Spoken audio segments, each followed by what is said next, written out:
Hello students, तो हम लोग पढ़ रहे हैं पॉलिटिकल साइंस। पॉलिटिकल साइंस की जो बुक 2 है उसका चैप्टर 2 पढ़ रहे हैं। ऑलमोस्ट ये चैप्टर खत्म हो चुका है, बस आज इसकी लास्ट क्लास है। हमने पिछली क्लास में इसकी पार्टीज के बारे में पढ़ा था कि मेन पार्टीज कौन सी थी आजादी के बाद। तो हमने 2 पार्टीज पढ़ ली थी, आज हमें कुछ और पार्टीज पढ़नी है। इसके बाद आपका जो ये चैप्टर है वो खत्म हो जाएगा। ठीक है, तो स्टार्ट करते हैं। आई होप आप लोग रेगुलरली पढ़ रहे होंगे। तो हमारी नेक्स्ट पार्टी है स्वतंत्र पार्टी। स्वतंत्र पार्टी, ये सारी वो पार्टी हैं जो आजादी के बाद या आजादी से पहले बनी थी। ठीक है, तो उनके बारे में हम लोग पढ़ रहे हैं। तो स्वतंत्र पार्टी ये बनी थी 1959 में। इसको 1959 में बनाया गया था और इसको बनाने वाले मेन इंसान थे सी राजा गोपालचरी। सी राजा गोपालचरी। आई नो बहुत अलग सा नाम है बट याद करना पड़ेगा। ठीक है, ये था इसका बनने का ईयर, इन्होंने इस पार्टी को बनाया था। अब देख लेते हैं कि इस पार्टी के थॉट्स क्या थे, मतलब इस पार्टी की आइडियोलॉजी क्या थी। क्योंकि अलग पार्टी बनी है तो जाहिर सी बात है कि जो पहले की पार्टीज रही हैं या जो बाकी पार्टीज रही हैं उनके मुकाबले इसकी आइडियोलॉजी थोड़ी बहुत तो अलग होगी ही होगी, कुछ तो डिफरेंस होगा ही होगा। तो स्वतंत्र पार्टी जो थी ये बेस्ड थी कैपिटलिज्म पे, ये कैपिटलिज्म को सपोर्ट करती थी।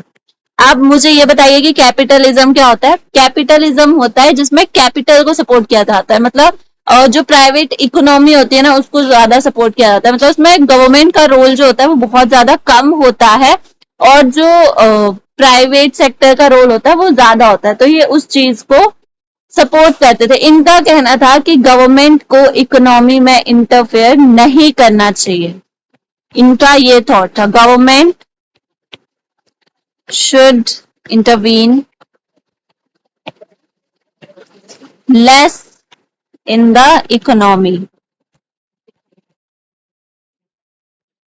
इनको गवर्नमेंट को कम वो करना चाहिए, ठीक है, इंटरफेयर करना चाहिए। और इनमें मैंने जैसे कि बोला कैपिटलिज्म में होता है कि प्राइवेट सेक्टर को ज्यादा अहमियत दी जाती है, तो इन्होंने प्राइवेट सेक्टर को इनकरेज किया। अब अगर ये कैपिटलिज्म को सपोर्ट कर रहे हैं तो जाहिर सी बात है ये सोशलिस्ट कंट्री के अगेंस्ट में होंगे और जो कंट्री कैपिटलिस्ट होगी उसको उसके साथ दोस्ती की बात करते होंगे। तो सेम चीज हमारे इस पार्टी में हुआ कि ये लोग कहते हैं सोवियत यूनियन के साथ फ्रेंडशिप नहीं रखनी चाहिए, क्योंकि सोवियत यूनियन जो थी वो एक सोशलिस्ट कंट्री थी। ठीक है, वहां पे गवर्नमेंट का रोल ज्यादा होता था। फ्रेंडशिप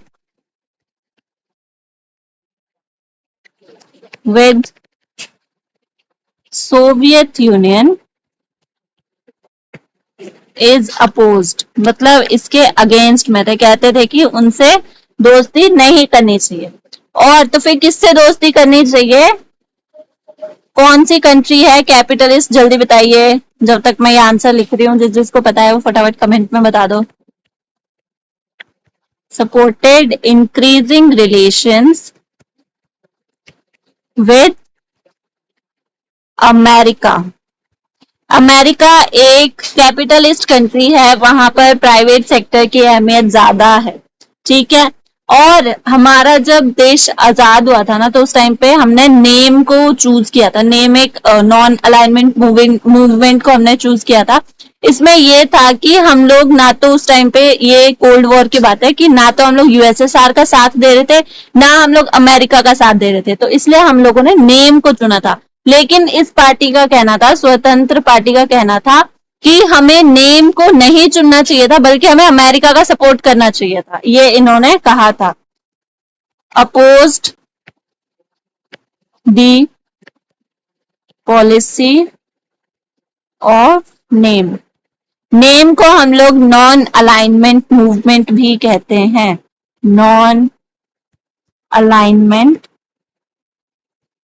मूवमेंट, ये इसकी फुल फॉर्म है। ठीक है, अब इसके कुछ मेन लीडर्स देख लेते हैं कि इनके मेन लीडर्स कौन कौन थे उनके अलावा जिन्होंने इसको बनाया था। ठीक है, तो एक तो थे वही सी राजा गोपालचरी, सी राजा गोपालचरी।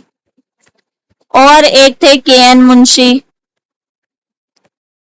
मुंशी नहीं मुशी, के एन मुशी। ठीक है, एक थे एन जी रंगा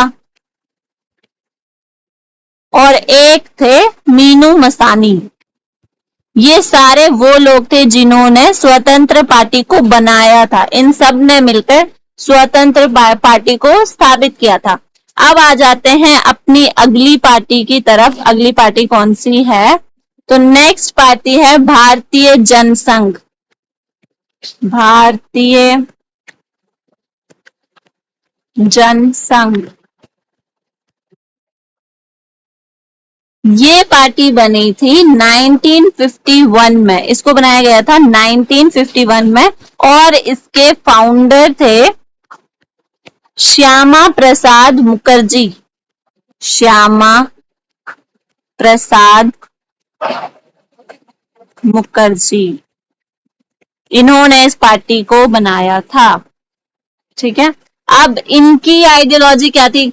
ये अब अलग पार्टी है तो इसकी अलग आइडियोलॉजी होगी। तो इनके थॉट्स क्या क्या थे, आपको ये सारी चीजें याद करनी पड़ेंगी क्योंकि एग्जाम्स में ये पूछा जाता है कि किस पार्टी को किसने स्थापित किया था, कब स्थापित किया था, या उसकी एक दो आइडियोलॉजीज बता दो, एक दो थॉट्स बता दो। तो ये छोटी छोटी चीजें याद कर लेना। ठीक है, तो भारतीय जनसंघ पार्टी जो थी वो नेशनलिज्म से इंस्पायर थी। ये बहुत ज्यादा नेशनलिस्ट थे। ठीक है, एकदम नेशनलिस्ट, नेशनलिस्ट, देश के एकदम सच्चे देशभक्त। ठीक है, ये लोग जो थे इनका एक थॉट तो ये था कि ये हिंदी को नेशनल लैंग्वेज बनाना चाहते थे। ये कहते थे कि हिंदी को नेशनल लैंग्वेज होना चाहिए। Supported making Hindi as national language.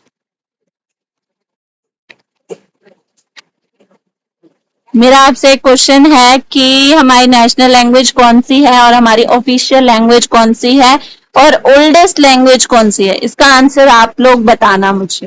ठीक है, अगर ये हिंदी को सपोर्ट कर रहे हैं तो अपोज कौन सी लैंग्वेज को करेंगे? इन्होंने इंग्लिश को अपोज किया था, अपोज्ड इंग्लिश लैंग्वेज। क्योंकि जब हमारी नेशनल लैंग्वेज चुनी जा रही थी ना, उस टाइम पे बहुत बहस हुई थी क्योंकि कुछ कह रहे थे कि हिंदी बननी चाहिए, कुछ ने कहा था कि इंग्लिश बननी चाहिए।